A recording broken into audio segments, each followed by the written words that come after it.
अस्सलाम वालेकुम, कैसे हैं आप सब। उम्मीद है आप सब खैरियत से होंगे। आज मैं रिव्यू करने जा रहा हूँ एक ड्रामे का, पाकिस्तानी ड्रामा है। इसको लिखा है उमैरा अहमद ने, जो पाकिस्तान के लिए पहले भी ड्रामास के नावल लिख चुकी हैं। तो अब उनका एक नावल सेलेक्ट किया गया है ड्रामे के लिए।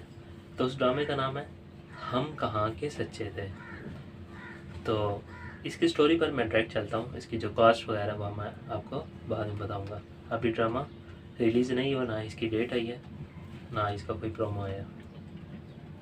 तो मैं आपको इसकी स्टोरी पर ले चलता हूँ। इसकी स्टोरी क्या है, हम कहाँ के सच्चे थे। ये बेसिकली 3 कज़न के ऊपर स्टोरी बेस कर रही है। 3 कज़न कौन से हैं? एक महरीन है, अस्वाद और मिशाल। अब महरीन है, उसको थोड़ा कमतर समझा जाता है। अस्वाद और मिशाल से उसका करेक्टर थोड़ा डिग्रेड करके रिप्रेजेंट किया जाता है। लेकिन जो मिशाल है उसको पता है कि किसी को अपनी तरफ कैसे मुतवज्जो करना है, किसी को बातों में कैसे कन्वेंस करना है।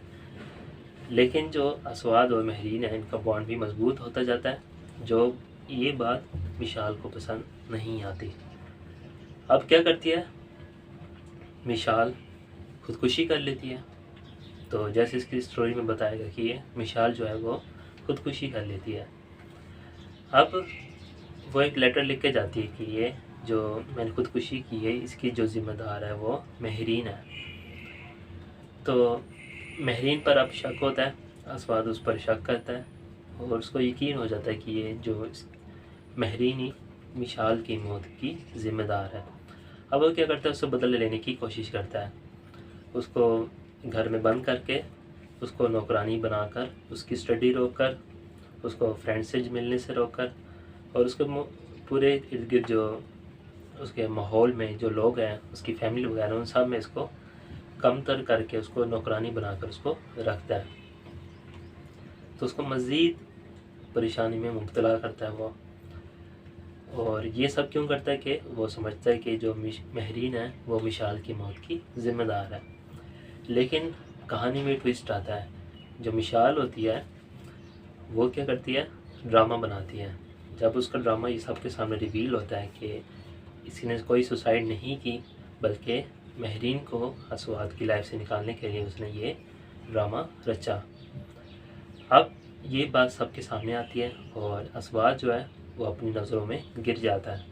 लेकिन अब क्या फ़ायदा, महरीन की जो ज़िंदगी थी वो काफ़ी हद तक ख़राब हो गई। उसकी लाइफ डिस्टर्ब होकर रह गई।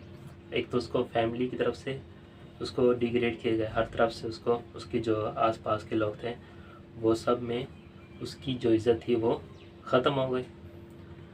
तो अब जो मिशाल की न्यूज़ आई है, तो इससे महरीन को क्या फ़र्क पड़ेगा। अस्वाद ने उसके साथ जो करना था वो कर दी, उसकी लाइफ काफ़ी हद तक उसने ख़राब कर दी। अब क्या हुआ, इन सब के बाद महरीन की जो लाइफ थी वो तो डिस्टर्ब हो गई। उसके साथ जो होना था वो हो गया।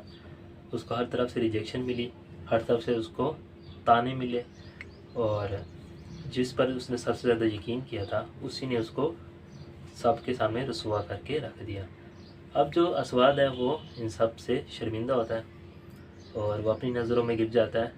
लेकिन वो क्या करता है, वो कहता है मैं इससे माफ़ी मांगने का हकदार नहीं हूँ, मैं इससे माफ़ी नहीं मांग सकता। लेकिन मैं ये करूँगा, इसको पहले एक अच्छे साइकेट्रिस्ट के पास ले जाऊँगा, इसकी जो लाइफ जो काफ़ी हद तक ख़राब हो गई है इसको नॉर्मल ज़िंदगी की तरफ लेकर आऊँगा। और जब ये काफ़ी हद तक नॉर्मल हो जाएगी, अपनी लाइफ में दोबारा इन हो जाएगी, तो इसको मैं इससे माफ़ी का तलबगार हूँ। तो ये था ड्रामे की थीम या स्टोरी। अब इसमें हमें जो लेसन मिलता है वो ये है कि हम किसी और की बातों में आकर अपनों के साथ जो गलत करते हैं, या उनको हम गलत परसेप्शन से उसको देखते हैं या गलत निगाह से देखते हैं, जिसकी वजह से हम अपनी भी और उनकी भी लाइफ को ख़राब करके रख देते हैं। हमारे पास सिर्फ पछतावा रह जाता है, लेकिन इस पछतावे का उनका कोई फ़ायदा नहीं है जिनकी लाइफ उन्होंने ख़राब करके रख दी है। तो ये थी स्टोरी, थोड़ी सी बोरिंग भी है, लेकिन उम्मीद है आपको जब ड्रामा आएगा वो इससे बेहतर होगा।